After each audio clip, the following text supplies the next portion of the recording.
ಇನ್ನು ಭಾಲ್ಕಿ ತಾಲೂಕಿನ ಭಾತಮ್ರ ಗ್ರಾಮದ ಮಾರುತಿ ದೇವಸ್ಥಾನದಲ್ಲಿ ಅಖಂಡ ಹರಿನಾಮ ಸಪ್ತಾಹ ಗ್ರಂಥರಾಜ ಜ್ಞಾನೇಶ್ವರಿ ಪಾರಾಯಣ ಹಾಗೂ ಮಹಾದೇವ್ ದೇವಾಲಯದ ಕಳಸಾರೋಹಣ ಕಾರ್ಯಕ್ರಮ ನೆರವೇರಿತು. ಮೇ 21ರಿಂದ ಆರಂಭಗೊಂಡ ಸಪ್ತಾಹ ಕಾರ್ಯಕ್ರಮದಲ್ಲಿ ಇಂದು ಶ್ರೀ ಮಹಾದೇವ ದೇವಾಲಯದ ಕಳಸಾರೋಹಣ ಸಮಾರಂಭ ಭಾತಮ್ರದ ಜಗದ್ಗುರು ಶಿವಯೋಗೇಶ್ವರ ಸ್ವಾಮೀಜಿ ಅವರ ಸಾನ್ನಿಧ್ಯದಲ್ಲಿ ಸಂಭ್ರಮದಿಂದ ನಡೆಯಿತು.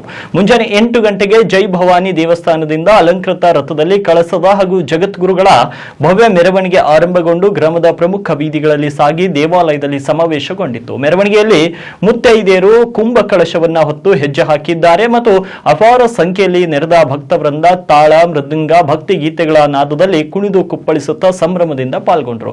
ಕಳಸಾರೋಹಣ ಕಾರ್ಯಕ್ರಮವನ್ನ ಕಿಟ್ಟ ಗ್ರಾಮದ ಮಹಾರಾಜ ಅವರು ಪೂಜೆ ವಿಧಿ ವಿಧಾನ ನೆರವೇರಿಸಿದ್ರು. ಪೂಜ್ಯ ಜಗದ್ಗುರು ಶಿವಯೋಗೇಶ್ವರ್ ಮಹಾಸ್ವಾಮೀಜಿಗಳವರು ಪ್ರವಚನವನ್ನ ನೀಡಿದ್ರು. ಅಪಾರ ಸಂಖ್ಯೆಯಲ್ಲಿ ಪಾಲ್ಗೊಂಡಂತ ಭಕ್ತಾದಿಗಳಿಗೆ ಮಹಾಪ್ರಸಾದದ ವ್ಯವಸ್ಥೆ ಕೂಡ ಮಾಡಲಾಯಿತು. ಈ ಸಂದರ್ಭದಲ್ಲಿ ಅಖಂಡ ಹರಿನಾಮ ಸಪ್ತಾಹ ಮತ್ತು ಕಳಸಾರೋಹಣ ಕಾರ್ಯಕ್ರಮದ ಸಮಿತಿಯ ಅಧ್ಯಕ್ಷರು, ಪದಾಧಿಕಾರಿಗಳು, ಗ್ರಾಮ ಪಂಚಾಯತ್ನ ಅಧ್ಯಕ್ಷರು, ಸದಸ್ಯರು ಸೇರಿದಂತೆ ಸಹಸ್ರಾರು ಸಂಖ್ಯೆಯಲ್ಲಿ ಭಕ್ತಾದಿಗಳು ಉಪಸ್ಥಿತರಿದ್ದರು.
ಮನುಷ್ಯರು ಮಾಡಿದ ಮಂದಿರ ಇದೆಲ್ಲ ನಾವೇನು ಕಟ್ತೀವಲ್ಲ, ಇದು ಮನುಷ್ಯರು ಮಾಡಿರ್ತಕ್ಕಂಥ ಮಂದಿರಗಳು.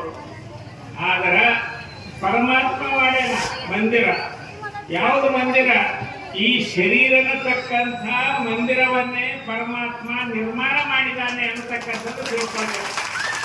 ಹಾಗಾದ್ರೆ ಹೇಳ್ತಿಲ್ಲ ಈ ಮಂದಿರಕ್ಕೆ ಕಳಸಾರೋಹಣ ಮಾಡಿದೆವು, ಮತ್ತ ಪರಮಾತ್ಮ ಮಾಡಿರತಕ್ಕಂಥ ಏನು ಮಂದಿರ ಅದಲ್ಲ ಅದರ ಶರೀರ ಅನ್ನತಕ್ಕಂಥ ಮಂದಿರ, ಈ ದೇಹ ಅನ್ನತಕ್ಕಂಥದ್ದೇ ಮಂದಿರ, ಜೀವಾತ್ಮನ ಅನ್ನತಕ್ಕಂಥದ್ದೇ ಪರಮಾತ್ಮ. ಇದರ ಕಳಸ ಯಾವುದು ಅಂದ್ರ ನಮ್ಮ ಎಲ್ಲಕ್ಕಿಂತ ಬಹಳ ಮಹತ್ವದು ಕಳಸ. ಕಳಸ ಬಹಳ ಮಹತ್ವದ ಇರ್ತದ. ಅದಕ್ಕೆ ನಮ್ಮ ಕಳಸ ಪರಮಾತ್ಮ ಮಾಡಿರ್ತಕ್ಕಂಥ ಕಳಸ ನಾವ್ಯಾರು ಮಾಡ್ತಾರ ಬರಲ್ಲ, ಅದು ಪರಮಾತ್ಮ ಮಾಡಿದಾನೆ. ಪರಮಾತ್ಮ ಮಾಡಿರ್ತಕ್ಕಂಥ ಕಳಸ ಅಂದ್ರೆ ಯಾವುದು ಅಂದ್ರ ನಮ್ಮ ಮಸ್ತಕ, ನಮ್ಮ ತಲೆನೇ ಇದು ಕಳಸದ ಅಂತ ತಿಳ್ಕೊಳ್ಬೇಕು. ನೋಡಿ ಎಷ್ಟು ಚಂದ ನಿಜವಾಗಿ 18 ವರ್ಷ ತನ ನಮ್ಮ ಬಂಧುಗಳು ಇವರೆಲ್ಲರೂ ಬಹಳ ಚಂದ ಸಪ್ತ ನಡ್ಸ್ಕೊಂಡು ನಡೆದಾರ.